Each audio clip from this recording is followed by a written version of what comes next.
Artificial intelligence, ഇനി ML, machine learning and deep learning. ഇതെന്താണെന്ന് ക്വിക്കായിട്ട് ഞാൻ പറയാം. അപ്പോൾ ആർട്ടിഫിഷ്യൽ ഇന്റലിജൻസ് നമ്മൾ നേരത്തെ പല പ്രാവശ്യം ഞാൻ എംഫസൈസ് ചെയ്തു. Science like mathematics or biology. It studies ways to build intelligent programs and machines that can creatively solve problems, which has always been considered a human prerogative. അപ്പോൾ മനുഷ്യന് ചെയ്യുന്ന അതേ രീതിയിൽ ഒരു പ്രോബ്ലം സോൾവിങ് സ്കിൽസും ലേണിംഗ് സ്കിൽസും intelligent ആയിട്ടുള്ള ബിഹേവിയറും ഒരു മെഷീനിൽ എത്തിക്കുക. ഓക്കെ, ഇനി എന്താണ് മെഷീൻ ലേണിംഗ്? മെഷീൻ ലേണിംഗ് എന്ന് പറഞ്ഞാൽ ഇതിന്റെ ഒരു സബ്സെറ്റ് ആയിട്ട് മാത്രം നിങ്ങൾ ഓർക്കുക.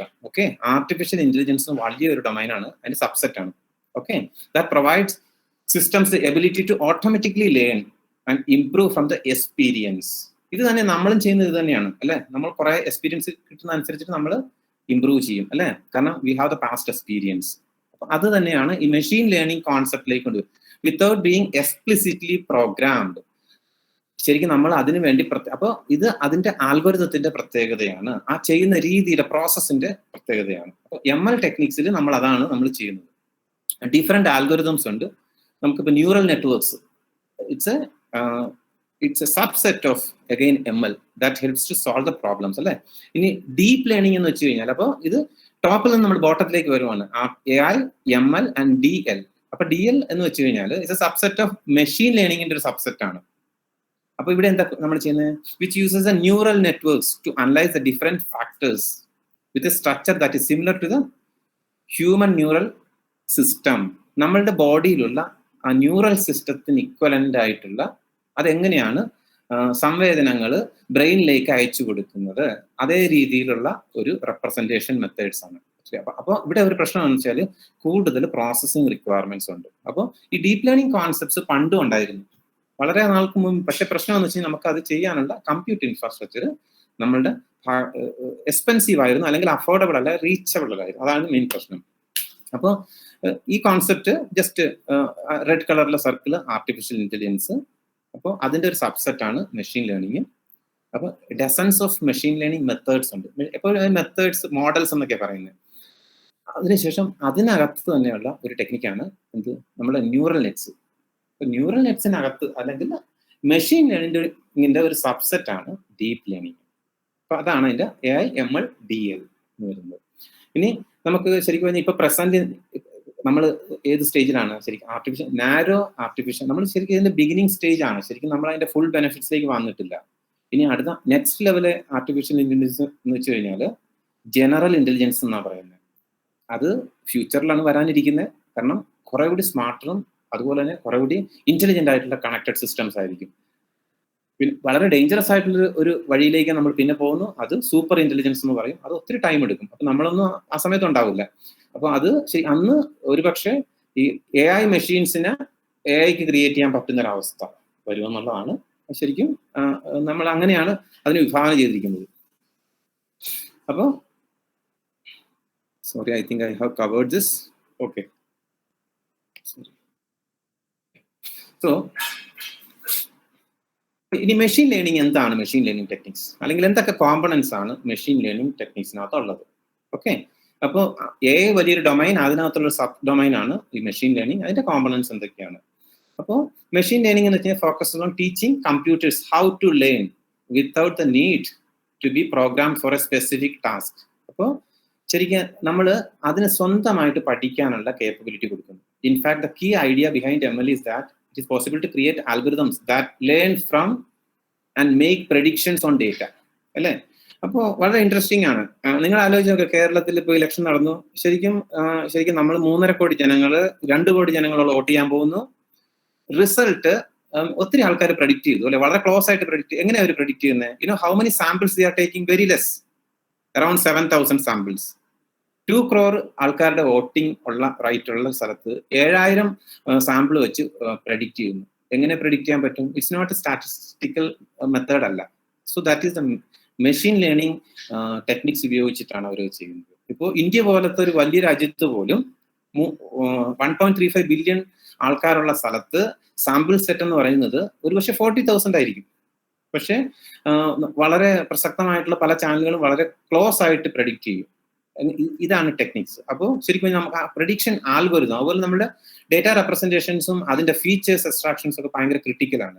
അത് എത്രമാത്രം എറർ ഫ്രീ ആയിട്ട് അതിന്റെ ബയാസ് എത്ര കുറച്ച് വരുന്നു, ഡ്രിഫ്റ്റ് എത്ര കുറച്ച് കൊണ്ടുവരുന്നു, അവിടെയാണ് ഇതിന്റെ ഏറ്റവും വലിയ അഡ്വാൻറ്റേജ്. അതല്ലെങ്കിൽ ആൽഗോരിതത്തിന്റെ എഫക്റ്റീവ്നെസ് വരുന്നത്, അല്ലെങ്കിൽ ഔട്ട്കം. ഓക്കെ, അപ്പൊ നമുക്ക് ഇതിനകത്ത് 3 സാധനങ്ങളുള്ളത് അല്ലെ.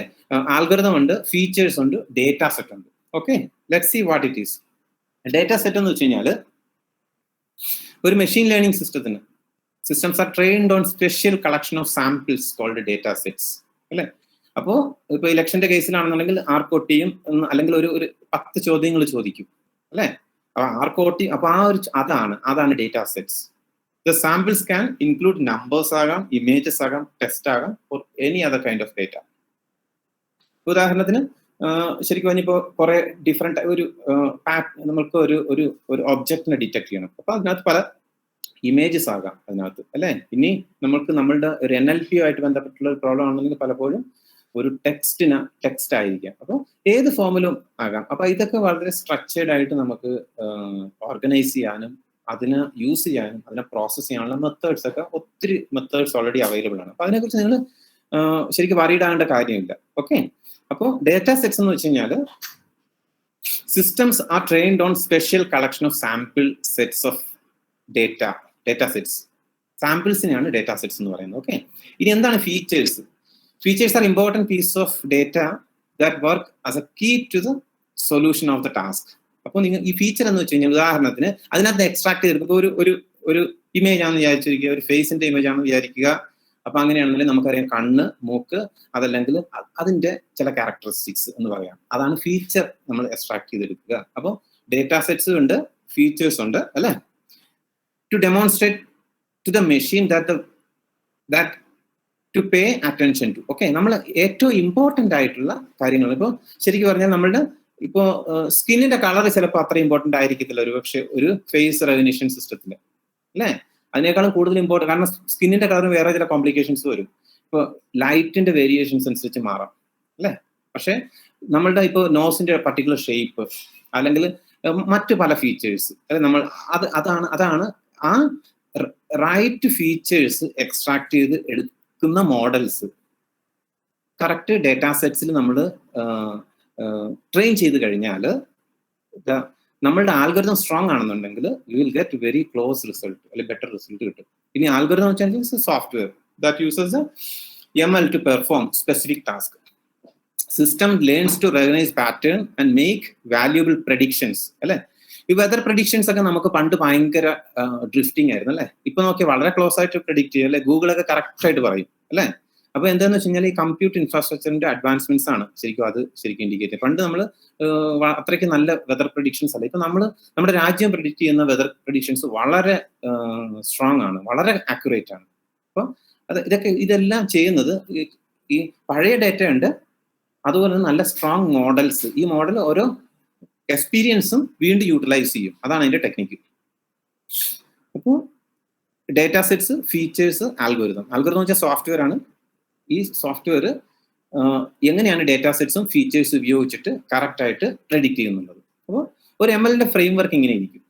നിങ്ങൾക്ക് ഒരു ഇൻപുട്ട് ഡേറ്റ ഉണ്ട്, അല്ലെങ്കിൽ ഒരു input it could be an image, ഒരു ടെക്സ്റ്റ് ആകാം, അതല്ലെങ്കിൽ എന്തെങ്കിലും നമ്പറോ ഇൻപുട്ട് ഫയൽ എന്തും ആകാം. അപ്പോൾ സ്പെസിഫിക് ടാസ്ക് നിങ്ങൾ ചെയ്യിപ്പിക്കാൻ പോവാണ്. ഇത് നിങ്ങൾക്കൊരു ML ആൽഗോരിതം ഉണ്ട്, അല്ലെങ്കിൽ ഒരു മോഡൽ ഉണ്ട് അല്ലേ. ഇനി ട്രെയിനിങ് എക്സാമ്പിൾസ്. ഈ ട്രെയിനിങ് എക്സാമ്പിൾസ് ക്രിയേറ്റ് ചെയ്യുന്നതിലാണ് നമ്മളുടെ മിടുക്ക് കാണിക്കേണ്ടത്. കാരണം അത് വളരെ പ്രോപ്പർ ആയിട്ടുള്ള ട്രെയിനിങ് സാമ്പിൾ കളക്ഷൻസ് ആയിരിക്കണം. അതിന് കറക്റ്റ് ആയിട്ടുള്ള ഫീച്ചേഴ്സ് എക്സ്ട്രാക്റ്റഡ് ആയിട്ടുള്ള, അല്ലെങ്കിൽ അതിന് ടാഗ് ചെയ്തിട്ടുള്ളതായിരിക്കണം. അങ്ങനെയാണെന്നുണ്ടെങ്കിൽ നിങ്ങളുടെ ഔട്ട്പുട്ട് വളരെ ബെറ്റർ ആയിട്ടുള്ള റിസൾട്ട് കിട്ടും. അപ്പോൾ നിങ്ങളുടെ ആൽഗോരിതം ഇതെല്ലാം യൂസ് ചെയ്യും, ഇൻപുട്ട് ഡേറ്റയും ട്രെയിനിങ് എക്സാമ്പിൾസും യൂസ് ചെയ്തിട്ട് ഔട്ട്പുട്ട് ജനറേറ്റ് ചെയ്യും. അപ്പൊ ഇങ്ങനെയാണ് ഒരു പ്രഡിക്ഷൻ അതല്ലെങ്കിൽ എന്തെങ്കിലും ഒരു കാര്യത്തെക്കുറിച്ച് നിങ്ങൾക്ക് ചെയ്യാനായിട്ട് പറ്റുന്നത്. അപ്പൊ ഈ ട്രെയിനിങ് എക്സാമ്പിൾസ് എന്ന് പറയുന്നത് ഡേറ്റ സെറ്റ്സ്. അപ്പോൾ വളരെ ഫാസ്റ്റ് ആയിട്ട് ഞാൻ quickly just for the benefits of students. Okay, അപ്പോൾ AI ML അല്ലെ. Artificial intelligence is a technology which enables a machine to simulate human behaviour. നിങ്ങൾ റീക്യാപ്പ് ചെയ്യാൻ വേണ്ടി മാത്രമാണ്.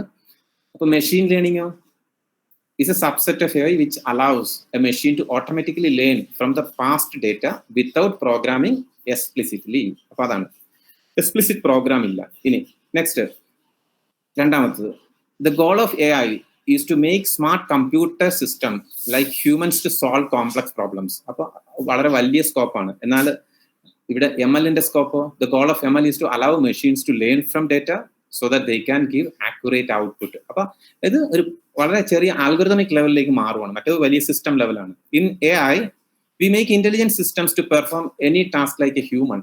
അതാണ് എയുടെ വലിയ scope. MLO we teach machines with data to perform particular task and give an accurate result. നമുക്ക് ഒരു ഒറ്റ ടാസ്ക് അതിന് കൃത്യമായിട്ടുള്ള അതിന് ഔട്ട്പുട്ട് കിട്ടിക്കുക, അതാണ് MLന്റെ ഉദ്ദേശം. ഈ machine learning and deep learning are two main subsets of AI.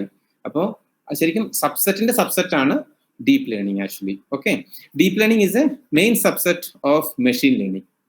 Okay, ഇനി AI has a very wide range of scope. ML is limited scope, കാരണം ML ഒരു ചെറിയ സ്പെസിഫിക് ആയിട്ടില്ല.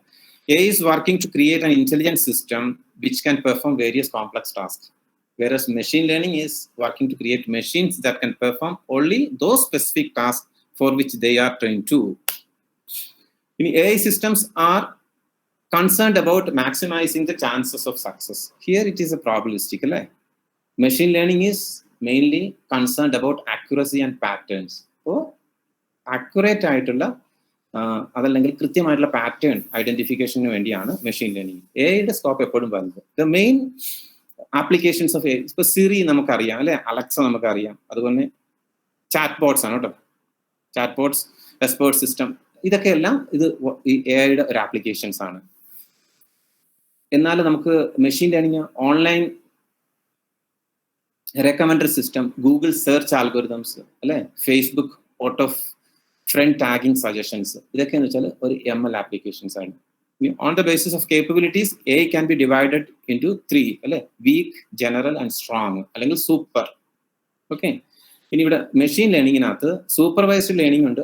ഒരു കൊച്ചു കുട്ടിയെ കൊണ്ട് നമ്മളൊരു സൈക്കിൾ പഠിക്കും, ആദ്യ സൈക്കിൾ അത് നോക്കിയിരിക്കുന്നു, നമ്മൾ ഇനി അവൻ തന്നെ എടുത്ത് ചെയ്യാനായിട്ട് അൺസൂപ്പർവൈസ്ഡ് ആയിട്ട് നോക്കുന്നു. പിന്നെ റീഇൻഫോഴ്സ്മെന്റ് എന്ന് പറയുമ്പോഴത്തേക്കും ശരിക്കും പറഞ്ഞാൽ അത് സ്വന്തമായിട്ട് ഓടിച്ചുകൊണ്ട് പോകുമ്പോഴത്തേക്കും അത് തന്നെ അത് ലേൺ അതിൽ നിന്നുള്ള ക്ലോസ്ഡ് ലൂപ്പ് ബാക്ക് ഉപയോഗിച്ച് തന്നെ ആ കുട്ടി തന്നെ ആയിട്ട് മനസ്സിലാക്കുന്നു അല്ലെ. അപ്പോൾ ഇത് ശരിക്കും ഓരോന്നും ഈ supervised learning, unsupervised learning, reinforcement learning എന്ന് വെച്ചാൽ it's a big domain itself. അപ്പോൾ ശരിക്കും ഇതെല്ലാം നമ്മളുടെ ആക്ഷനിൽ നിന്ന് ഡിറൈവ് ചെയ്ത് കൊണ്ടുവന്നിട്ടുള്ള അതാത് മേഖലകളാണ്. അപ്പോൾ നമുക്ക് ശരിക്കും ഇത് കോറിലേറ്റ് ചെയ്ത് വളരെ കൃത്യമായിട്ട് മനസ്സിലാകും. അപ്പോൾ ഇത് AI ML തമ്മിലുള്ള കുറച്ച് കമ്പാരിസൺസ് ഞാൻ വെച്ചു എന്ന് മാത്രമേ ഉള്ളൂ. ഇനി ഡീപ്പ് ലേണിംഗ് അല്ലെ, it's a relatively new field compared to AI and ML. Deep learning is mainly involved in the construction of neural networks, which is a circuit composed of artificial neurons. This neural network is said to mimic the biological neural network in training the machine. അപ്പോൾ നമ്മളുടെ human ബോഡിയിൽ നടക്കുന്ന അതേ രീതിയിൽ ചെയ്യുന്ന ഒരു മെത്തേഡാണ് deep learning. Deep learning architecture പലത് ഇപ്പോൾ അവൈലബിൾ ആണ്. റെക്കറന്റ് ന്യൂറൽ നെറ്റ്വർക്ക് RNN ഉണ്ട്, കൺവല്യൂഷണൽ ന്യൂറൽ നെറ്റ്വർക്ക്സ് ഉണ്ട്, പിന്നെ അതുപോലെ നമ്മൾ നാച്ചുറൽ ലാംഗ്വേജ് പ്രോസസ്സിങ്ങിനും ഈ ടെക്നിക്സ് ഒക്കെ ഉപയോഗിക്കുന്നുണ്ട്. അപ്പോൾ നമുക്ക് ഇനി ഡീപ്പ് ലേണിംഗ് എന്താണെന്ന് ജസ്റ്റ് ആയിട്ടൊന്ന് നോക്കാം. ഇപ്പം ഞാനിവിടെ 2 എക്സാമ്പിൾസ് കാണിച്ചിട്ടുണ്ട്. ഫസ്റ്റ് വൺ ഒരു മെഷീൻ ലേണിംഗിന്റെ എക്സാമ്പിൾ ആണ്. ഒരു പാറ്റേൺ അല്ലെങ്കിൽ ഒരു ഒബ്ജക്റ്റ് ഐഡന്റിഫിക്കേഷൻ ആണ്. എൻ്റെ ഒരു ഒബ്ജക്റ്റ് ഒരു കാറാണ്. അപ്പോൾ നോക്ക്, man is there in the loop. Feature extraction നടത്തിയതിനു ശേഷം ഞാൻ എൻ്റെ ML algorithm which is doing the classification, output അത് കാറാണോ അല്ലയോ എന്നുള്ളത് ഔട്ട്പുട്ട് പറയും. ഇതേ സാധനം തന്നെ ഡീപ്പ് ലേണിംഗ് ടെക്നിക്സ് ഉപയോഗിച്ചാണ് ഞാൻ ചെയ്യുന്നതെന്നുണ്ടെങ്കിൽ ശരിക്കും പറഞ്ഞാൽ ആ ഫീച്ചർ എക്സ്ട്രാക്ഷൻസും ക്ലാസിഫിക്കേഷനും എൻ്റെ ആൽഗോരിതം തന്നെയാണ് ചെയ്യുന്നത്. അപ്പോൾ ഇവിടെ ആൽഗോരിതത്തിന് കുറെ കൂടി റോളുണ്ട്. കുറെ കൂടി പ്രശ്നം എന്ന് വെച്ചാൽ കൂടുതലായിട്ട് കമ്പ്യൂട്ടർ കപ്പാസിറ്റി നമുക്ക് ആവശ്യമാണ് ഡീപ്പ് ലേണിംഗ്. അപ്പോൾ ഓരോ ഇൻപുട്ട് നോഡിൽ നിന്ന് അടുത്ത നോഡിലേക്ക് ഇത് കറക്റ്റ് കണക്റ്റഡ് ആയിട്ടുള്ള നോഡ്സ് ആണ്. ഈ വെയ്റ്റ്സ് പാസ് ചെയ്യുന്നു, അതുപോലെ തന്നെ ഇതിന്റെ ഡിസിഷൻ മേക്കിങ്ങിലൂടെ final input layer, hidden layers, output layer എന്നുള്ള രീതിയിൽ ഔട്ട്പുട്ട് എത്തിയതിനു ശേഷം ഇതിന് നമുക്ക് ഔട്ട്പുട്ടിൽ നമുക്ക് പറയാൻ പറ്റും ഇത് ഒരു കാറാണോ അല്ലയോ എന്നുള്ളത്. അപ്പോൾ ഇതാണ് ശരിക്കും ഒരു സിമ്പിൾ ഒരു ഈ ഒബ്ജക്ട് ക്ലാസിഫിക്കേഷൻ എക്സാമ്പിൾ ഞാൻ കാണിച്ചേക്കുന്നത്. അപ്പോൾ ഒരു കാറിനെ എങ്ങനെയാണ് ഡിറ്റക്ട് ചെയ്യുന്നത് എന്നുള്ളത്. അപ്പോൾ ഇതിനെക്കുറിച്ച് നിങ്ങൾ അധികം വിഷമിക്കേണ്ട. ശരിക്കും അതായത് കുറെ ഇപ്പോൾ n ഇൻപുട്സ് ഉണ്ട്. നിങ്ങൾക്ക് ഈ ഇൻപുട്സ് എല്ലാം ഇങ്ങനെയാണ് ശരിക്കും ഒരു ന്യൂറോണിന്റെ അത് സ്വഭാവം നമ്മളോട് മിമിക്കുകയാണ്. ആക്ച്വലി ഈ ഇൻപുട്സിൽ നിന്ന് നമ്മൾ ഔട്ട്പുട്സിലോട്ട് നമ്മൾ ഈ ഹിഡൻ ലെയറിലൂടെ നമ്മൾ പ്രോസസ്സ് ചെയ്ത് പോവുകയാണ്. അപ്പോൾ ശരിക്കും പറഞ്ഞാൽ ഇവിടെ നിങ്ങൾ ഓർത്തിരിക്കേണ്ട ഒറ്റ കാര്യം മാത്രമേ ഉള്ളൂ. അപ്പോൾ ഇതുപോലത്തെ ഒരു സ്ട്രക്ചർ നമുക്ക് ആവശ്യമാണ് കമ്പ്യൂട്ട് ചെയ്യാൻ, ഒരു ഇലക്ട്രോണിക് പ്ലാറ്റ്ഫോം നമുക്ക് ആവശ്യമാണ്. അപ്പോൾ ഇവിടെയാണ് ആക്ച്വലി GPU സ്ട്രക്ചേഴ്സ് ഇങ്ങനത്തെ സിമിലർ ആയിട്ടുള്ള ആർക്കിടെക്ചറാണ് ഇതിനുള്ളത്. അപ്പോൾ ഇങ്ങനെ ഈ നോട്ട്സ് എല്ലാം ഉണ്ടാകും, തമ്മിൽ കമ്മ്യൂണിക്കേറ്റ് ചെയ്യാൻ പറ്റും. അതുപോലെ തന്നെ നമുക്ക് അതിനെ പ്രോസസ്സ് ചെയ്തിട്ട് അടുത്തതിലേക്ക് കൊടുക്കാൻ പറ്റും. അപ്പോൾ അതുകൊണ്ടാണ് ശരിക്കും റിയൽ ടൈം ആപ്ലിക്കേഷനിലൊക്കെ നമുക്ക് അങ്ങനത്തെ കമ്പ്യൂട്ടർ പ്ലാറ്റ്ഫോം നമുക്ക് ആവശ്യം. പക്ഷെ എന്നാലും നിങ്ങളെ സംബന്ധിച്ചിടത്തോളം നിങ്ങൾക്ക് നിങ്ങളുടെ സാധാരണ കമ്പ്യൂട്ടർ ഉപയോഗിച്ച് സാധാരണ CPU ഉപയോഗിച്ച് കാര്യങ്ങൾ ചെയ്യാം, പ്രൂഫ് ഓഫ് കോൺസെപ്റ്റ് ചെയ്യാം. പക്ഷെ റിയൽ ടൈം ആപ്ലിക്കേഷന് അതിന്റെ അത്രയും ഫാസ്റ്റ് ആയിട്ട് ചെയ്യേണ്ടി വരുമ്പോൾ മാത്രമാണ് നമുക്ക് ഇതുപോലുള്ള ഈ ഡെവലപ്മെന്റ് എൻവയോൺമെന്റിലോട്ട് പോകേണ്ടത്. അപ്പോൾ ശരിക്കും ഈ റിയൽ സ്ട്രക്ചേഴ്സ് നമുക്ക് മോഡൽസ് ഡെവലപ്പ് ചെയ്യാൻ പറ്റുന്ന ഒത്തിരി പ്ലാറ്റ്ഫോംസ് ഇന്ന് ഇൻഡസ്ട്രിയിൽ അവൈലബിൾ ആണ്. ഓക്കെ, അപ്പോൾ ശരിക്കും ഇത് ജസ്റ്റ് ഈ സ്ട്രക്ചർ ഞാൻ കാണിച്ചതിന്റെ ഉദ്ദേശം എന്ന് വെച്ചാൽ ഇതേ രീതിയിലുള്ള ഒരു ഹാർഡ്വെയർ സപ്പോർട്ട് നമുക്ക് ആവശ്യമാണ്. അപ്പൊ അത് നേരത്തെ ഇല്ലായിരുന്നു. അതുകൊണ്ട് തന്നെയാണ് ശരിക്കും പറഞ്ഞാൽ നമുക്ക് ഈ ഡീപ്പ് ലേണിംഗ് ആൽഗോരിതംസ് ഒന്നും എഫക്റ്റീവ് ആയിട്ട് നമുക്ക് അത്രയും പോപ്പുലർ അല്ലാഞ്ഞതിന്റെ റീസൺ.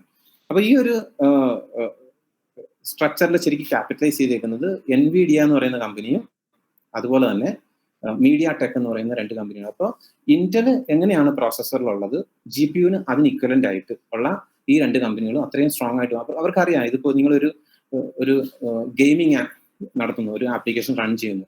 അപ്പോൾ അതിന്റെ എക്സ്പീരിയൻസ് എൻഹാൻസ് ചെയ്യണമെന്നുണ്ടെങ്കിൽ ഇതേപോലത്തെ സ്ട്രക്ചേഴ്സ് ആവശ്യമാണ്. അപ്പോൾ അവർ ആ ടൈപ്പ് ഓഫ് ആർക്കിടെക്ചറിൽ ആ type of general purpose processing infrastructure അവർ ബിൽഡ് ചെയ്ത് തുടങ്ങി. അപ്പോൾ ഗൂഗിൾ എങ്ങനെയാണ് ഇപ്പോൾ സെർച്ച് എഞ്ചിനിൽ ക്യാപിറ്റലൈസ് ചെയ്തത്, അല്ലെങ്കിൽ OS സ്പേസിൽ മൈക്രോസോഫ്റ്റ് എങ്ങനെ വന്നു, അതുപോലെ തന്നെ അപ്പോൾ അവരുടെ സ്പേസിൽ ശരിക്കും പറഞ്ഞാൽ ഈ AI പ്രശ്നം എന്ന് വെച്ചാൽ ഒരു സ്പേസിൽ ഒരാൾ കയറി അങ്ങ് വന്നു കഴിഞ്ഞാൽ പിന്നെ നമുക്ക് അയാളെ മാറ്റാൻ പറ്റില്ല. കാരണം ഈ ഈസ് വെരി സ്മാർട്ട്. പിന്നെ ഒരൊറ്റ വഴിയെന്ന് വെച്ച് കഴിഞ്ഞാൽ വേറൊരു എന്താ പറയുക ഒരു സ്പേസ് ക്രിയേറ്റ് ചെയ്യുക മാത്രമാണ് ഓപ്ഷൻ. ഇപ്പോൾ നമുക്ക് ഇന്റലിന് പ്രോസസ്സിംഗ് ഡൊമൈനിൽ നിന്ന് ഇപ്പൊ സിസ്ക് പ്രോസസ്സറിൽ നമുക്ക് കിക്ക് ഔട്ട് ചെയ്യാൻ പറ്റില്ല, കാരണം അത്രയ്ക്ക് ഇന്റൽ സ്ട്രോങ് ആണ്. പക്ഷേ Intel is losing today. ARM based RISC based architecture വന്നപ്പോഴത്തേക്കും കൂടുതൽ മൊബൈൽ കമ്പ്യൂട്ടിംഗ് പ്ലാറ്റ്ഫോമിലേക്ക് റിസ്ക് ബേസ്ഡ് ആർക്കിടെക്ചർ വന്നപ്പോഴത്തേക്കും അവിടെ വേറെ കമ്പനി. അപ്പോൾ അവർക്ക് ശരിക്കും പറഞ്ഞാൽ ഇന്റലിന് ടൈറ്റ് കോമ്പറ്റീഷൻ കൊടുക്കുകയാണ്. പക്ഷെ എന്നാലും സിസ്കിൽ ഇന്റലിന് ആർക്കും തോൽപ്പിക്കാൻ പറ്റില്ല. അതുപോലെ തന്നെ ഇപ്പോൾ നെറ്റ്വർക്കിംഗ് റൗട്ടർ സ്പേസിലൊക്കെ വെച്ചാൽ ഇപ്പോൾ സിസ്കോ വളരെയധികം ക്യാപിറ്റലൈസ്ഡ് ആയി. അപ്പോൾ അവര് പിന്നെ നമുക്ക് അവരെ മാറ്റാൻ പറ്റാത്ത അവരെപ്പോഴും റെലവെന്റ് ആയിട്ട് നിൽക്കുന്നതിന്റെ മെയിൻ റീസൺ എന്ന് വെച്ച് കഴിഞ്ഞാൽ അവരിലുള്ള ഈ ശരിക്കും പറഞ്ഞാൽ ഈ ഒത്തിരി ഈ ഡേറ്റ ആണ് അവരുടെ സ്ട്രെങ്ത്.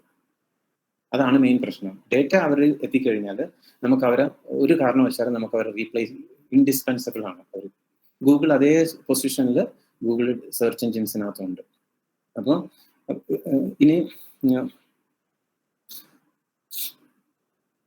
അപ്പോൾ deep learning concepts I think നിങ്ങൾക്ക് കുറച്ച് മനസ്സിലായെന്ന് വിചാരിക്കുന്നു. ജസ്റ്റ് ഇത് അതിന്റെ തന്നെ ചില മോഡൽസ് ഒക്കെയാണ്. Okay, so I just wanted to quickly cover some more relevant information. Okay, ഏറ്റവും ഇൻട്രസ്റ്റിംഗ് ആയിട്ടുള്ള കുറച്ച് കാര്യങ്ങൾ ഏറ്റവും അവസാനം നിങ്ങൾക്ക് വരും. നിങ്ങൾ പേടിക്കേണ്ട കാര്യമൊന്നുമില്ല, നിങ്ങൾക്ക് എല്ലാവർക്കും ഇതെല്ലാം മനസ്സിലാവും. ഓക്കെ, ഇനി ജസ്റ്റ് ഇതുണ്ട് നമ്മുടെ ഞാനിപ്പോൾ ഇവിടെ കാണിച്ചിരിക്കുന്ന ഒരു CPU ആൻഡ് GPU സ്ട്രക്ചർ തമ്മിലുള്ള ഒരു ചെറിയൊരു വ്യത്യാസം മാത്രം ഞാൻ എഴുതിയേക്കുവാണ്. അപ്പൊ ശരിക്കും പറഞ്ഞാൽ ഇപ്പൊ കണ്ടോ, നിങ്ങൾക്ക് ഒരു കൺട്രോൾ ലോജിക് ഉണ്ടല്ലേ, പിന്നെ arithmetic and logical units multiple, പിന്നെ ക്യാഷ് മെമ്മറി ഉണ്ട്, DRAM. ഓക്കെ, ഒരു മെമ്മറി ഉണ്ട്. അപ്പൊ പ്രൈമറി ഇത് ജസ്റ്റ് ഒരു വളരെ ബ്രോഡർ ലെവലിലുള്ള ഒരു എന്താ പറയുക ഒരു ബ്ലോക്ക് ഡയഗ്രാം എന്ന് പറയാം ഞാൻ ഇവിടെ ഇട്ടേക്കുന്നത്. അപ്പോൾ എന്നാൽ ഈ GPUവിലും കണ്ടോ ഈ ന്യൂറോൺസിന് ശരിക്കും പറഞ്ഞാൽ ക്രിയേറ്റ് ചെയ്യണമെന്നുണ്ടെങ്കിൽ ഈ കണക്റ്റഡ് ആയിട്ടുള്ള കുറെ നോട്ട്സ് വേണം. അപ്പോൾ so they have A different architecture. അപ്പോൾ ഞാൻ ഈ കാണിച്ചിരുന്ന CPUവിന്റെ ആർക്കിടെക്ചർ ആണ് ലെഫ്റ്റ് സൈഡിൽ റൈറ്റ് സൈഡിൽ എങ്ങനെയാണ് ഒരു GPU ഇരിക്കുന്നത് എന്നുള്ളത് കണ്ടോ. അപ്പോൾ ഇതിനകത്ത് ഈ എസെൻഷ്യൽ എലമെന്റ്സ് എല്ലാം തന്നെ ഉണ്ട്. പക്ഷെ ഇവിടെ ALUs കോർസ് കണ്ടമാനം ഉണ്ട്. അപ്പോൾ നമുക്കിപ്പോ tens of thousands of core available ആയിട്ടുള്ള ഹ്യൂജ് പാരലൽ ത്രെഡിങ് പോസിബിൾ ആയിട്ടുള്ള GPU സ്ട്രക്ചേഴ്സ് നമുക്ക് അവൈലബിൾ ആണ്. അപ്പൊ ഇതാണ് ഒരു കീ എനേബിളർ, പ്രത്യേകിച്ച് കമ്പ്യൂട്ടർ വിഷൻ ഡൊമൈനിൽ ഇതുപോലത്തെ പ്ലാറ്റ്ഫോം നോക്കണം. CPU ഉപയോഗിച്ച് കഴിഞ്ഞാൽ നമുക്ക് അത്ര പെർഫോമൻസ് കിട്ടില്ല. ഇപ്പൊ നമുക്ക് വേണമെന്നുണ്ടെങ്കിൽ Xeon CPU ഒക്കെ ഉപയോഗിക്കാം. എന്നാൽ ഈ NVIDIAയുടെ GPU സീരീസിലെ ടോപ്പ് ആൻഡ് GPUs നമ്മൾ ഉപയോഗിച്ച് കഴിഞ്ഞാൽ നമുക്ക് കാരണം അതിന്റെ റിക്വയർമെന്റ് ഡിഫറെന്റ് ആയതുകൊണ്ടാണ്. ഓക്കെ, അപ്പൊ CPU എന്ന് വെച്ച് കഴിഞ്ഞാൽ മിക്കവാറും സിസ്ക് ബേസ്ഡ് ആണ്. അതിന് ലിമിറ്റഡ് നമ്പർ ഓഫ് കോഴ്സ് ആണ്. അതുപോലെ തന്നെ ഈ ടാസ്ക് ആണ് പാരലിസം കൊടുക്കുന്നത്. എന്നാൽ GPUവിനകത്ത് ഡേറ്റ ആണ് പാരലിസം. അതാണ് ഇമ്പോർട്ടൻറ്റ്. ഇപ്പം സിംഗിൾ ഇൻസ്ട്രക്ഷൻ മൾട്ടിപ്പിൾ ഡേറ്റ എന്ന് പറയുന്ന ടൈപ്പ് ഓഫ് ആർക്കിടെക്ചർ ആണ്. അപ്പോൾ so that is the power of actual that neuron ഇത് മിമിക് ചെയ്യുന്നത് പവർ ശരിക്കും അതിനകത്താണ് വരുന്നത്. അപ്പൊ അതുകൊണ്ട് നമുക്ക് റിയൽ ടൈം ആപ്ലിക്കേഷൻസ് അല്ലെങ്കിൽ ഹെവി ആയിട്ടുള്ള വർക്ക് ചെയ്യേണ്ട സാഹചര്യത്തിൽ GPU സ്ട്രക്ചേഴ്സ് നമ്മൾ ഉപയോഗിക്കേണ്ടി വരും. പിന്നെ GPUവിനകത്ത് കണ്ടോ, ശരിക്കും പറഞ്ഞാൽ ഹ്യൂജ് പാരലൽ ത്രെഡിങ് പോസിബിൾ ആണ്. അപ്പോൾ അതുപോലെ ഈ പാരലൽ ത്രെഡിങ് ഹാർഡ്വെയർ മാനേജ്ഡ് ആണ്. പക്ഷെ മറ്റേ സോഫ്റ്റ്വെയർ എന്ന് പറയുമ്പോഴത്തേക്കും CPU എന്ന് പറഞ്ഞാൽ സോഫ്റ്റ്വെയർ മാനേജ്ഡ് ആണ്. അവിടെയാണ് പ്രശ്നം. അപ്പൊ അതുകൊണ്ട് ശരിക്കും പറഞ്ഞാൽ ഈ രണ്ടും രണ്ട് പർപ്പസിനുള്ളതാണ്. അപ്പോൾ നമ്മളുടെ കമ്പ്യൂട്ടർ വിഷൻ അല്ലെങ്കിൽ AI ആൽഗോരിതം, ML ആൽഗോരിതം ഒക്കെ റൺ ചെയ്യാനായിട്ട് നമ്മൾ കൂടുതലായിട്ട് ഡിപ്പെൻഡ് ചെയ്യുന്നത് GPU സ്ട്രക്ചറിനാണ്. ഇനി മെയിൻ കമ്പ്യൂട്ട് ഇൻഫ്രാസ്ട്രക്ചർ എന്തൊക്കെയാണ് ശരിക്കും ഉള്ളത്? ഇപ്പൊ നമ്മൾക്ക് ഇപ്പോൾ സ്റ്റുഡൻസ് ആയിട്ടുള്ള സമയത്ത് നമുക്ക് CPU ഉപയോഗിച്ച് തന്നെ നമ്മളുടെ മോഡൽസ് ഒക്കെ, ചെറിയ മോഡൽസ്, പ്രൂഫ് നമുക്ക് ചെയ്യാൻ പറ്റും. അപ്പോൾ അത് തന്നെ ധാരാളമാണ്, നമുക്കെല്ലാം ചെയ്യാനായിട്ട് സാധിക്കും. പക്ഷെ കുറെ കൂടി പെർഫോമൻസ് വേണ്ടപ്പോൾ അതിന് real time application problems solve ചെയ്യേണ്ട സമയത്ത് നമുക്ക് ആ CPU പറ്റില്ല. അപ്പൊ നമ്മൾ GPUയിലേക്ക് സ്ട്രക്ചറിലേക്ക് വരണം. അപ്പൊ ഇവിടെയാണ് ശരിക്കും പറഞ്ഞ some set of industry really capitalised on that domain. ഇപ്പോൾ ഇവരെന്ത് ചെയ്യുന്ന വെച്ച് കഴിഞ്ഞാൽ ഇപ്പൊ ഈ GPUനൊപ്പം തന്നെ ആപ്ലിക്കേഷൻ ഒരു ഡെവലപ്പ് ചെയ്യാനുള്ള ഒരു ഇൻഫ്രാസ്ട്രക്ചർ, അതല്ലെങ്കിൽ ഒരു ഫ്രെയിം വർക്ക് കൂടി അവർ തരുകയാണ് ചെയ്യുന്നത്. അപ്പോൾ ശരിക്കും നിങ്ങൾക്ക് വളരെ സിമ്പിളായി നിങ്ങളുടെ കാര്യങ്ങൾ API ഉപയോഗിച്ചിട്ട് അവരുടെ കമ്പ്യൂട്ട് പ്ലാറ്റ്ഫോമിൽ നിങ്ങൾക്ക് നിങ്ങളുടെ ആൽഗോരിതത്തിനെ റൺ ചെയ്യിപ്പിക്കാനായിട്ട് സാധിക്കും.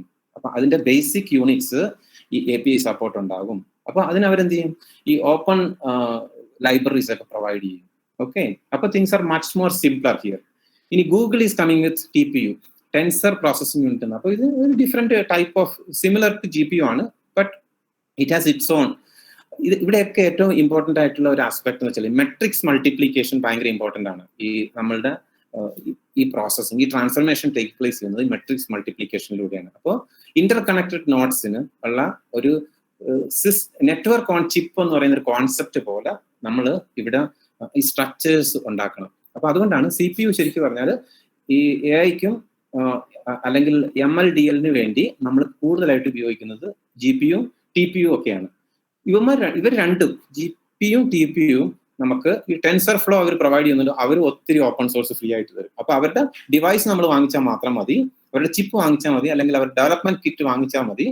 കംപ്ലീറ്റ് ആയിട്ടുള്ള APIs അവർ പ്രൊവൈഡ് ചെയ്യും. അപ്പോൾ ആ APIs അത്യാവശ്യപ്പെട്ട എല്ലാ കാര്യങ്ങളും തന്നെ ചെയ്യും. പിന്നെ നമ്മുടെ ജോബ് എന്ന് വെച്ചാൽ ജസ്റ്റ് കസ്റ്റമൈസേഷൻ മാത്രമാണ്. പിന്നെ ഹൈ എൻഡ് പെർഫോമൻസിന് വീണ്ടും നമ്മൾ FPGAയിലേക്ക് പോകണം. FPGA അഡ്വാൻറ്റേജ് എന്ന് വെച്ച് കഴിഞ്ഞാൽ നമുക്ക് ഈ GPU അല്ലെങ്കിൽ TPUയിലുള്ള സ്ട്രക്ചേഴ്സ് നമുക്ക് സർക്യൂട്ട് റിയലൈസേഷൻ പോസിബിൾ ആണ് FPGAയിൽ. അപ്പൊ നമുക്ക് തന്നെ ചെയ്യാം. അപ്പൊ അതിന് പിന്നെ അതുപോലെ തന്നെ there is no limit, number of course ഒരു ലിമിറ്റും ഇല്ല. That is limited to the FPGA resource വെച്ച് മാത്രമാണ് ലിമിറ്റഡ് ആകുന്നത്. അപ്പൊ അതുകൊണ്ട് നമുക്ക് ഹൈ എൻഡ് ആയിട്ടുള്ള പ്രോസസ്സിംഗ് റിക്വയർമെന്റ്സിലേക്ക് വരുമ്പോഴത്തേക്കും ആൾക്കാർ FPGAയിലേക്കാണ് ഈ നമ്മളുടെ ML/DL ആൽഗോരിതംസ് റൺ ചെയ്യാനായിട്ട് ഉപയോഗിക്കുന്നത്. പക്ഷേ FPGAs ആർ എക്സ്പെൻസീവ് ആണ്, കാരണം ഭയങ്കരമായിട്ട് കപ്പാസിറ്റിയുള്ള FPGA ഭയങ്കര കോസ്റ്റ്ലി ആണ്. മറ്റേ TPU GPU ജനറൽ പർപ്പസ് യൂസിന് വേണ്ടി ഉള്ളത് കൊണ്ട് വളരെ ചീപ്പുമാണ്. പക്ഷേ FPGA പെർഫോമൻസിൽ സുപ്പീരിയർ ആണ്. പക്ഷേ FPGAക്ക് ചില ലിമിറ്റേഷൻസ് ഉണ്ട്.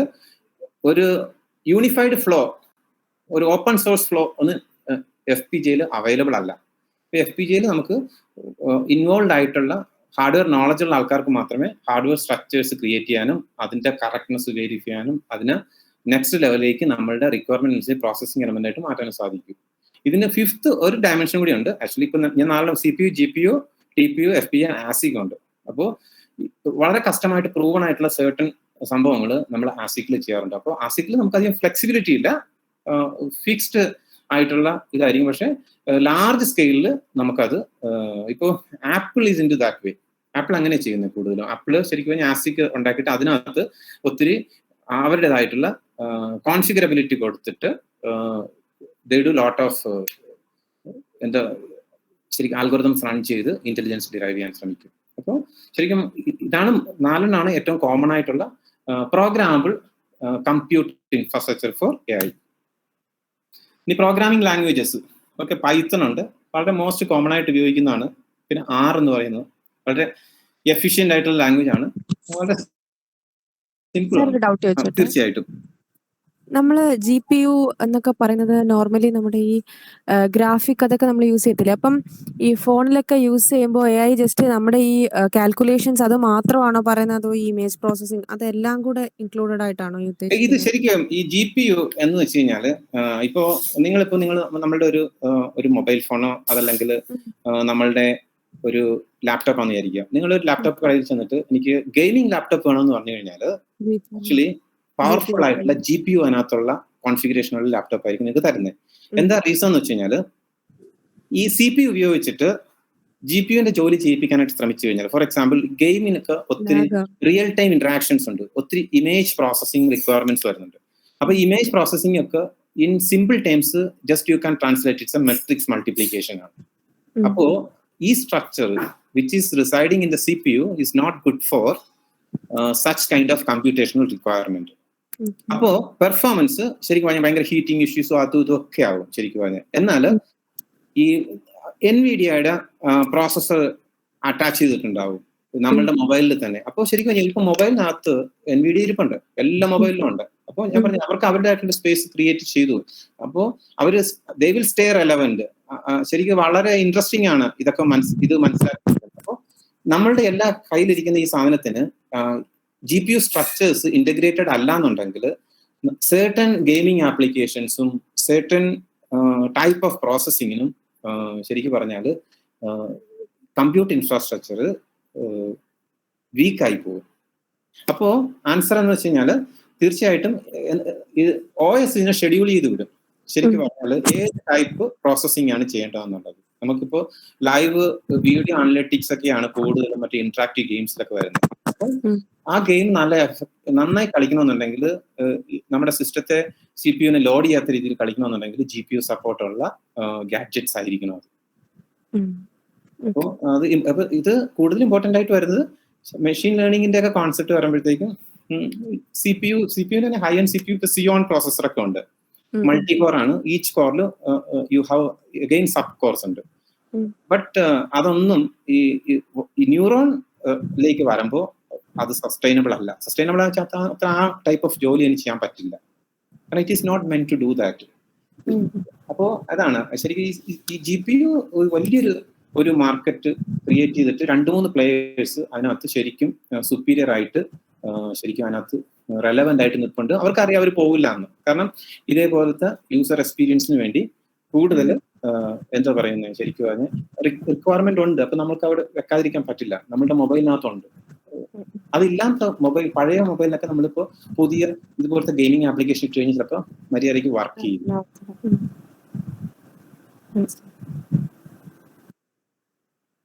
അപ്പോൾ സെറ്റ് ഓഫ് പ്രോഗ്രാമിംഗ് ലാംഗ്വേജസ് ഉണ്ട്. അപ്പോൾ just don't worry about any programming languages. നിങ്ങൾക്ക് എല്ലാവർക്കും വളരെ നല്ല റീസണിംഗ് ഉള്ള ആൾക്കാരാണ്. അപ്പോൾ ശരിക്കും പറഞ്ഞാൽ ഈ എല്ലാ ആൽഗോരിതവും നിങ്ങൾ തന്നെ എഴുതേണ്ട കാര്യമൊന്നുമില്ല. ശരിക്കും അത് മിക്കവാറും എല്ലാം ഇപ്പോൾ ഓപ്പൺ സോഴ്സ് ആയിട്ട് അവൈലബിൾ ആണ്. അപ്പൊ ജസ്റ്റ് ആഗ്രഹിച്ചാൽ മാത്രം മതി. തീർച്ചയായിട്ടും അതെല്ലാം അവൈലബിൾ ആണ്, നിങ്ങളുടെ വിരൽത്തുമ്പിലുണ്ട്. നിങ്ങൾക്ക് അത് എടുത്തിട്ട് ജസ്റ്റ് ഇന്റഗ്രേറ്റ് ചെയ്ത് you can see like very beautiful result. അപ്പോൾ ഇപ്പൊ ജാവയിൽ പ്രൊലോഗ് ഉണ്ട്, ലിസ്പ്, R, ഇതെല്ലാം ഡിഫറെന്റ് പ്രോഗ്രാമിംഗ് ലാംഗ്വേജസ് ആണ്. ഇനി അടുത്തതാണ് കുറച്ച് ഇൻട്രസ്റ്റിംഗ് ആയിട്ടുള്ള. അപ്പൊ നമ്മൾ കണ്ടോ, ഞാനിപ്പോ 10 കമ്പനീസ് എന്ന് എഴുതിയിട്ട് ഞാൻ 13 ഇട്ട് നമ്മൾ കുറച്ച് ഇന്ത്യൻ കമ്പനീസ് കൂടി ലാസ്റ്റ് ആയിട്ട് ആഡ് ചെയ്തു. നിങ്ങൾ നോക്കുക, Microsoft, Google, IBM, Amazon, SAP, Intel, Salesforce, Qualcomm, HP, SAS. See, they're all the major players. അപ്പോ AI ഇല്ലാതെ വലിയ കമ്പനി ഇത് ശരിക്കും ഓൾമോസ്റ്റ് ഏറ്റവും വലിയ കമ്പനികളുടെ ലിസ്റ്റാണ് ആക്ച്വലി. അപ്പോൾ അവര് തന്നെയാണ് AIയുടെ വലിയ പ്ലാറ്റ്ഫോംസ് അവർ ഇതിന്റെ AI പ്ലാറ്റ്ഫോംസ് ക്രിയേറ്റ് ചെയ്ത് കൊടുക്കാൻ ശ്രമിക്കുകയാണ്. കാരണം ദൈനോ അതിന് ഒത്തിരി ഫ്യൂച്ചറിൽ ഇത് ഒരു മെയിൻ ഒരു ഡ്രൈവിംഗ് ഫോഴ്സ് ആണെന്ന് അവർക്ക് അറിയാവുന്നുണ്ട്. അപ്പോൾ നമ്മളുടെ ഇന്ത്യൻ കമ്പനി ഇപ്പോൾ ഇൻഫോസിസ് നിയ എന്ന് പറയുന്ന ഒരു പ്ലാറ്റ്ഫോം അവർ കൊണ്ടുവരുന്നുണ്ട്. വിപ്രോയ്ക്കും TCSനും ഇതേപോലത്തെ AI പ്ലാറ്റ്ഫോംസ്. ഇതെന്താ ചെയ്യുന്നതെന്ന് വെച്ച് കഴിഞ്ഞാൽ നിങ്ങൾക്ക് വളരെ സിമ്പിൾ ആയിട്ടുള്ള കുറെ ആൽഗോരിതംസ് ശരിക്കും API കോൾസ് ഉപയോഗിച്ച് നിങ്ങൾക്ക് കിട്ടും. അപ്പോൾ ശരിക്കും ഏതെങ്കിലും ഒരു കമ്പ്യൂട്ടർ പ്ലാറ്റ്ഫോം വാങ്ങിക്കുക, അവരുടെ ഇത് ഉപയോഗിച്ചിട്ട് നിങ്ങൾക്ക് അപ്പോൾ they are making some kind of a service model അല്ലെങ്കിൽ ഒരു ബിസിനസ് മോഡൽ ക്രിയേറ്റ് ചെയ്തിട്ട് അങ്ങനെ ചെയ്യുവാണ് ശരിക്കും ചെയ്യുന്നത്. അപ്പൊ അവിടെ സ്റ്റുഡൻസിനെ സംബന്ധിച്ചിടത്തോളം ഭയങ്കരമായിട്ടുള്ള ഒരു അഡ്വാൻറ്റേജ് ആണ്. കാരണം വെച്ചാൽ നിങ്ങൾ ഈ പ്രോഗ്രാം ഒന്നും വളരെ കഷ്ടപ്പെട്ട് ഒന്നും എഴുതേണ്ട കാര്യമില്ല, എല്ലാം ഓൾറെഡി അവൈലബിൾ ആണ്. നിങ്ങൾക്ക് ആഗ്രഹം മാത്രം മതി. അപ്പോൾ ജസ്റ്റ് അതിലേക്ക് വരുവാണ്. ഇത് വളരെ സിമ്പിൾ ആണ്. Look at this one. അപ്പോൾ ഓപ്പൺ സോഴ്സിലേക്ക് കാര്യങ്ങൾ വന്നു. ഇപ്പൊ 2021 ഉള്ള ഏറ്റവും പ്രോമിനന്റ് ആയിട്ടുള്ള 4 ആൾക്കാരുടെ ഓപ്പൺ സോഴ്സ് പ്ലാറ്റ്ഫോം ആണ് ഞാൻ ഇട്ടേക്കുന്നത്. മൈക്രോസോഫ്റ്റിന്റെ കോഗ്നിറ്റീവ് സർവീസസ് എന്ന് പറയുന്നുണ്ട്. അതിന്റെ താഴെ ആമസോൺ ലെക്സ് ആണ്, ഗൂഗിൾ ടെൻസർഫ്ലോ, പിന്നെ IBM വാട്സൺ. ഇവരെന്താ ചെയ്യുന്നത് വെച്ചാൽ they are trying to create business. എന്താ ബിസിനസ്? നിങ്ങൾക്ക് വേണ്ട APIs ഇൻക്ലൂഡിങ് പ്ലാറ്റ്ഫോം, അത്യാവശ്യം വേണ്ട എല്ലാ ഒരു മെഷീൻ ലേണിംഗ് അല്ല ഡീപ്പ് ലേണിങ്ങിന് വേണ്ടിയിട്ടുള്ള എല്ലാ കാര്യങ്ങളും എല്ലാം നിങ്ങൾക്ക് ഡൗൺലോഡ് ചെയ്ത് യൂസ് ചെയ്യുക. ഒത്തിരി ലൈസൻസിങ് സ്കീംസ് ഉണ്ട്. അപ്പോൾ വളരെ സിമ്പിൾ ആയിട്ടുള്ള ഒരു അക്കാഡമിക് പർപ്പസിന് വേണ്ടിയായിട്ടുള്ള കാര്യങ്ങളൊക്കെ ഫ്രീ ആണ്. എന്നാൽ കുറച്ചുകൂടി കൊമേഴ്ഷ്യൽ ഇൻട്രസ്റ്റ് വരുമ്പോഴത്തേക്കും അതിന്റെ ആ ഒരു സ്കെയിൽ അനുസരിച്ചിട്ട് അവർ ചാർജ് ചെയ്യുന്ന ഒരു മോഡലാണ്. അപ്പോൾ ഇത് ജസ്റ്റ് നിങ്ങൾ ഗൂഗിൾ ചെയ്ത് നോക്കിക്കഴിഞ്ഞാൽ നിങ്ങൾക്ക് ഇതെല്ലാം കാണാൻ പറ്റും. അപ്പോൾ ഇവിടെ പ്രത്യേകത എന്താണ്? ഇവർ മൈക്രോസോഫ്റ്റ് കോഗ്നിറ്റീവ് സർവീസസിനകത്ത് that provides intelligent APIs which developers can use to infuse vision, speech, language and knowledge capabilities into your application. അല്ലെങ്കിൽ വെബ്സൈറ്റ്സ് അല്ലെങ്കിൽ ബോട്ട്സിലോട്ട് കണ്ടോ. അപ്പോൾ look at if you want to develop something, it's very simple, everything is available, you can just take it and use it. And നിങ്ങളുടെ model എന്ന് പറയുന്നത് ഏത് business അല്ലെങ്കിൽ cognitive സർവീസസുമായിട്ട് നിങ്ങൾക്ക് അവിടുന്ന് വാങ്ങിച്ച് നിങ്ങൾക്ക് ഇതെല്ലാം ഉപയോഗിക്കാൻ പറ്റും. ഇനി മൈക്രോസോഫ്റ്റ് കോഗ്നിറ്റീവ് സർവീസസ് എന്തെല്ലാം സർവീസസ് ആണ് അവർ ഇൻക്ലൂഡ് ചെയ്തേക്കുന്നത് കണ്ടോ. ഇമോഷൻ APIs ഉണ്ട്, ഫേഷ്യൽ എക്സ്പ്രഷൻസ് ഒക്കെ ഡിറ്റക്ട് ചെയ്യാം. അപ്പൊ just call that API. Okay, computer vision APIs ഉണ്ട്. അപ്പോൾ ഇൻഫർമേഷൻ എക്സ്ട്രാക്ട് ചെയ്യാൻ പറ്റും ഫ്രം ദ ഇമേജസ്, അതിനെ കാറ്റഗറൈസ് ചെയ്യാൻ പറ്റും, പ്രോസസ് ചെയ്യാൻ പറ്റും, ഡേറ്റ അനലറ്റിക്സ് പറ്റും, വിഷ്വൽ ഡേറ്റ അല്ലെങ്കിൽ വീഡിയോ ഡേറ്റ അനലറ്റിക്സിന് പറ്റുന്ന കമ്പ്യൂട്ടർ വിഷൻ റിലേറ്റഡ് APIs കിടക്കുന്നു. Language understanding, LUIS means language understanding intelligent service അല്ലെങ്കിൽ സിസ്റ്റം എന്നുള്ളതാണ്. അപ്പോൾ another set of APIs to infuse natural language into apps, bots, IoT device. അപ്പോൾ നിങ്ങൾക്ക് ഒരു banking application ഒക്കെ നിങ്ങൾക്ക് എഴുതണമെന്നുണ്ടെങ്കിൽ ഇറ്റ്സ് നോട്ട് സോ ഡിഫിക്കൽട്ട്. നിങ്ങൾക്കത് ഈ ഇവരുടെ സർവീസസ് ഉപയോഗിച്ചിട്ട് വളരെ ഇന്റലിജന്റ് ആയിട്ടുള്ള, കാരണം വളരെ പ്രൂവൺ ആയിട്ടുള്ള മോഡൽസ് ആയിരിക്കും, നിങ്ങൾക്ക് കസ്റ്റമൈസ് ചെയ്ത് വളരെ സിമ്പിൾ ആയിട്ട് നിങ്ങൾക്ക് ഒരു പ്രോഡക്റ്റ് നിങ്ങൾക്ക് റിയലൈസ് ചെയ്യാം. ഇനി സ്പീക്കർ റെക്കഗ്നിഷൻ API, അത് ശരിക്കും പറഞ്ഞാൽ നമ്മൾ ശരിക്കും പറഞ്ഞാൽ ഇപ്പൊ ഇൻഡിവിജ്വലിന്റെ സ്പീക്കേഴ്സിനെ വെരിഫൈ ചെയ്യാം, അതല്ലെങ്കിൽ used as an authentication tool.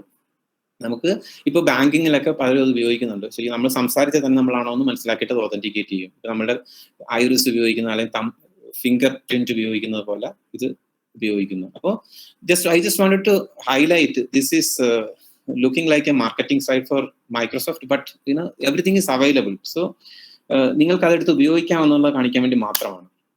So ഇതുണ്ടോ, ഇപ്പോൾ ഈ ഇമോഷൻ APIs ഉപയോഗിച്ച് കഴിഞ്ഞാൽ capable of recognizing over 2 lakh celebrities from business, politics, sports, entertainment. Additionally, it can identify more than 9,000 natural and man-made landmarks globally. Emotion കണ്ടോ, facial box കാണിച്ചിരിക്കുന്നുണ്ടോ. അപ്പോൾ just API ഉപയോഗിച്ച് കഴിഞ്ഞാൽ ഏത് പിക്ചർ കൊടുത്തു കഴിഞ്ഞാലും അപ്പോൾ അതിന് ഫേസിനെ ഡിറ്റക്ട് ചെയ്യാനായിട്ട്, ഈ ഫേഷ്യൽ എക്സ്പ്രഷൻസിനെ, ഇമോഷൻസിനെ ഡിറ്റക്ട് ചെയ്യാനായിട്ട് സാധിക്കും. അപ്പോൾ ഇത് നിങ്ങൾ സ്വന്തമായിട്ട് ഡെവലപ്പ് ചെയ്യേണ്ട, ഓൾറെഡി അവൈലബിൾ ആണ്. അപ്പോൾ ഇനി ഇത് റൈറ്റ് സൈഡിൽ ഇമേജ് നോക്കുക.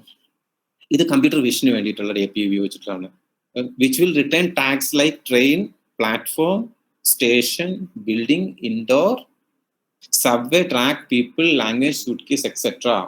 Luggage etcetera. അപ്പോൾ സി ലുക്ക് അറ്റ് ഫാസ്റ്റ് ആയിട്ട് പോകുന്ന ഒരു അല്ലേ ഒരു മെട്രോ ട്രെയിനിന്റെ ഒരു പിക്ചറാണ്.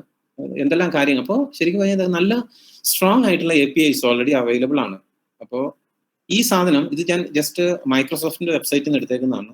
അവരുടെ ഈ APIസിനെ പ്രൊമോട്ട് ചെയ്യാൻ വേണ്ടിയിട്ടേക്കുന്ന ചില പിക്ചേഴ്സ് ആണ് ഞാൻ എടുത്തതാണ് ഇതിനകത്ത് നിന്ന്. അപ്പോൾ ഇത് ഓൾറെഡി അവൈലബിൾ ആണ്. അപ്പോൾ you don't have to worry about how to program that, ഇത് എങ്ങനെ സ്ട്രക്ചേഴ്സ് ഉണ്ട്, എങ്ങനെ വെയിറ്റ്സ് കാൽക്കുലേറ്റ് ചെയ്യുക, എങ്ങനെ ഇത് ഈ ഇക്വേഷൻസ് ഒക്കെ ഉപയോഗിച്ച് ചെയ്യുമെന്ന് നിങ്ങൾ അറിയേണ്ട കാര്യം. ആഗ്രഹം മാത്രം മതി, അത് നിങ്ങൾക്ക് ചെയ്യാനുള്ള എല്ലാ സാധനങ്ങളും അവിടെ അവൈലബിൾ ആണ്. ഇനി അടുത്തത് ആമസോൺ ലെക്സ് സർവീസസുകളുണ്ട്. allows the developer to build conversational interfaces for applications using voice and text. ഇതും വളരെ സ്ട്രോങ് ആണ്. ആമസോൺ ഒക്കെ എന്ന് വെച്ചാൽ ചുമ്മാ ഇ-കൊമേഴ്സ് ജയന്റ് മാത്രമല്ല, actually this all the major companies they are all AI giants ആണ്. Not just limited to there. അതല്ലാതെ അവർക്ക് വളരാൻ സാധിക്കില്ല എന്ന് അവർക്ക് അറിയാം. അതുകൊണ്ടാണ് ഈ ആമസോൺ എന്ന് പറഞ്ഞാൽ ലോകത്തെ ഏറ്റവും വലിയ കമ്പനിയാണ്, ഫസ്റ്റ് 4 വരുന്നതാണ്. അപ്പോൾ big way they are into AI, not just like they are selling certain products and e-commerce platform. അപ്പോൾ മനസ്സിലാക്കുക. അപ്പോൾ the services comes powered by the same deep learning technologies that Amazon uses for its digital assistant Alexa. നിങ്ങളുടെയൊക്കെ വീട്ടിൽ ഒരു പക്ഷേ Alexa ഉണ്ടാവും. അപ്പോൾ അത് ആക്ച്വലി അലക്സ ക്യാപ്ചർ സെൻസറായിട്ട് ഉപയോഗിക്കുകയാണ്. അതിന്റെ കംപ്ലീറ്റ് ശരിക്കും പറഞ്ഞാൽ അതിന്റെ ബാക്ക് എൻഡിൽ കംപ്ലീറ്റ് നല്ല ട്രെയിൻഡ് മോഡൽസ് അവർ ക്രിയേറ്റ് ചെയ്യുവാണ്. അപ്പോൾ ശരിക്കും പറഞ്ഞാൽ വളരെ നിങ്ങളുടെ ആ ഒരു ശൈലി, നിങ്ങളുടെ സ്റ്റൈൽ ഓഫ് സ്പീക്കിംഗ്, നിങ്ങൾ ഉദ്ദേശിക്കുന്ന കാര്യങ്ങൾ എല്ലാം അതിന് മനസ്സിലാവും. ഇനി നമുക്കറിയില്ല അലക്സ ശരിക്കും പറഞ്ഞാൽ സൈലന്റ് മോഡിലായിരിക്കുമ്പോൾ അത് ലിസൺ ചെയ്യണം നമുക്കറിയില്ല. അതൊക്കെ അതിനകത്ത് ഒത്തിരി പ്രശ്നങ്ങളുണ്ട്. ഓക്കെ, അപ്പോൾ in computer science the speech recognition and natural language processing are few of the most complicated tasks. These technologies need deep learning, strong algorithms to be trained on large amount of data sets on compute infrastructure. The simple console that comes with Amazon Lex helps the developer in the process of building a chatbot and infusing the conversational interfaces into applications. Amazon Lex is available as pay-per-use service. The charges are based on the number of text or voice requests processed by the bot. അപ്പോൾ it's readily available ആണ്. ഇത് very strong algorithms from Amazon നിങ്ങൾക്ക് ഉപയോഗിക്കാം. ഇനി അടുത്തത് Google tensor, another open source flow ആണ്. Machine learning framework ആണിത്. That can be easily diploid and used across wide range of applications. It is one of the most extensively used machine learning framework. Tensor flow വളരെ കാര്യമായിട്ട് push ചെയ്യുന്നത്. അപ്പോൾ അവർ business ചെയ്യുവാണ്. Business as well as they collect the data from you. It's an ideal solution for developers who want to develop AI platform that can lift heavy workloads and make AI projects from the scratch. എല്ലാ ഞാൻ ഈ കാണിച്ച 4 AI giantsഉം provide ചെയ്യുന്ന platform നിങ്ങൾക്ക് projects സ്ക്രാച്ചിൽ നിന്ന് നിങ്ങൾക്ക് develop ചെയ്യാൻ പറ്റും. Developers can use the TensorFlow to power their apps with numerous impressive AI capabilities. Several leading companies, including Qualcomm, Intel, eBay, Twitter, Uber, etc., okay, are already using TensorFlow to support research and production objectives. അപ്പോൾ ഈ platforms ഒക്കെ readily നിങ്ങൾക്ക് available ആണ്. Here comes the fourth one, IBM Watson. Again, one of the best AI engines comes from IBM. Watson is their research house. It is powered by modern innovations in machine learning to allow the models to learn more with less data. Developers can choose to build new models from scratch or use Watson API. ഇപ്പോൾ എല്ലാവരും API അങ്ങ് തരുവാണ് ശരിക്കും പറഞ്ഞാൽ. And pre-trained solutions to power the existing applications. അപ്പോൾ IBM Watson comprises several enterprise grade. അപ്പോൾ ഇവർ ശരിക്കും പറഞ്ഞാൽ കുറച്ചുകൂടി ഹെവി ലിഫ്റ്റ് ചെയ്യാൻ പറ്റുന്ന ടൈപ്പ് ലോട്ട്സ് ആണ് ഇവർ കൂടുതൽ ഫോക്കസ്. അപ്പോൾ എന്റർപ്രൈസ് ഗ്രേഡ് AI സർവീസസ് ആണ്. അതുപോലെ applications and tooling, complete set of tools നിങ്ങൾക്ക് അവൈലബിൾ ആണ്. വളരെ സിമ്പിൾ ആണ് അതിന്റെ ഡെവലപ്മെന്റ് എൻവയറമെന്റ്. ദിസ് ഇൻക്ലൂഡ്സ് ശരിക്കും പറഞ്ഞാൽ വാട്സന്റെ ചില സ്റ്റുഡിയോസ് ഒക്കെയാണ്. അപ്പോൾ ഇതെല്ലാം ഓപ്പൺ സോഴ്സിൽ നിങ്ങൾക്ക് അവൈലബിൾ ആണ്. നിങ്ങൾക്ക് ഇത് വെച്ചിട്ട് അത്യാവശ്യം വേണ്ട ഏറ്റവും ലേറ്റസ്റ്റ് ആയിട്ടുള്ള ഒരു AI സൊല്യൂഷൻസ് നിങ്ങൾക്ക് ഉണ്ടാക്കാം.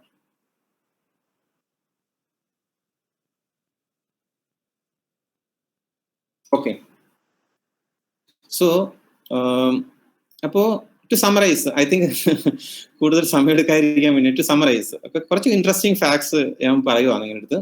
അപ്പൊ നമുക്ക് ലോകത്ത് 200-ലധികം രാജ്യങ്ങളല്ലേ ഉണ്ട് UN അപ്രൂവ്ഡ് ആയിട്ടുള്ള യുണൈറ്റഡ് നേഷൻസ്. അതിന്റെ നോമിനൽ GDP വാല്യൂസ് നോക്കിക്കഴിഞ്ഞാൽ ഹയസ്റ്റ് US ആണ്. ഏകദേശം $22 trillion സ്റ്റാൻഡ് ചെയ്യുന്നത്. Next China close to 15 trillion and India comes around $3 trillion. Dollar ഇപ്പുറത്തായി പോയി. ഓക്കെ, ഇനി look at the most valued corporate houses. The Apple is standing at 2.25 trillion. See, look at that. A single company which is very close to 1.35 billion people's aspirations ഉള്ള ഇത്രയും വലിയൊരു രാജ്യം, ഇത്രയും മഹത്തരമായിട്ടുള്ള രാജ്യത്തിന്റെ അടുത്ത GDP അടുത്ത് നിൽക്കുന്നു ഒരു ആപ്പിൾ. എന്തുകൊണ്ടാണ്? See, nothing but because of AI. Next, Microsoft is around 2 trillion market cap. Software developer ആണ്. മൈക്രോസോഫ്റ്റ് OS-ഉം ഓഫീസും എക്സ്ബോക്സും ഒക്കെ ആണ് അവർ മെയിനായിട്ട് കാണിക്കുന്നത്. പക്ഷെ അതുപോലെ തന്നെ huge way they are into AI. അപ്പോൾ അവർ 2 trillion, നമ്മളുടെ ശരിക്കും പറഞ്ഞാൽ വളരെ 66% ഓഫ് അവർ GDP ഒരൊറ്റ കമ്പനി ക്രിയേറ്റ് ചെയ്യാനായിട്ട് സാധിക്കുന്നു. ഗൂഗിൾ നോക്കൂ, അഗൈൻ ക്ലോസ് ടു, ഇത് പാരന്റ് കമ്പനിയാണ് ഞാൻ ഉദ്ദേശിച്ചത്, alphabet, 2 trillion market cap, again AI കമ്പനിയാണ്. Amazon, it's around another roughly 2 trillion, 1.8 trillion market cap. It's e-commerce giant ആണ്. സോ ഇതിനകത്ത് നിങ്ങൾ മനസ്സിലാക്കേണ്ട കാര്യം എന്ന് വെച്ച് കഴിഞ്ഞാൽ data is A future oil and AI can create money for the company, for the nation, and national security is also very well integrated with the advancement of AI. അപ്പോൾ AI-യിൽ നിങ്ങൾക്ക് പഠിക്കുവാനുള്ള അവസരം കിട്ടിയത്, അതല്ലെങ്കിൽ AI കുറിച്ച് മനസ്സിലാക്കാനായിട്ടുള്ള ഒരു അവസരം കിട്ടിയത് നല്ല ഒരു ഓപ്പർച്യൂണിറ്റി ആയിട്ട് ഉപയോഗിക്കുക. അത് നിങ്ങളുടെ ജീവിതത്തിൽ വലിയ ഉയരങ്ങളിലേക്ക് എത്തിച്ചേരാനായിട്ടുള്ള ഒരു അവസരമായിട്ട് തീർച്ചയായിട്ടും മാറും. അപ്പോൾ AI മനസ്സിലാക്കാനായിട്ട് ശ്രമിക്കുക. വളരെ സിമ്പിളാണ്. ഇപ്പോൾ എല്ലാ കാര്യങ്ങളും നിങ്ങളുടെ വിരൽത്തുമ്പിൽ തന്നെ അവൈലബിൾ ആണ്. അപ്പോൾ ഇത് ശരിക്കും അതിലേക്ക് ഇറങ്ങിച്ചെല്ലുക, കൂടുതൽ മനസ്സിലാക്കുക, ടെക്നിക്കലായിട്ട് കൂടുതലായിട്ട് എൻജോയ് ചെയ്യാനായിട്ട് ശ്രമിക്കുക. നല്ല ജോലിയും കാര്യങ്ങളൊക്കെ നിങ്ങൾക്ക് ഭാവിയിൽ ഇതുമൂലം കിട്ടട്ടെ എന്ന് ആശംസിക്കുന്നു.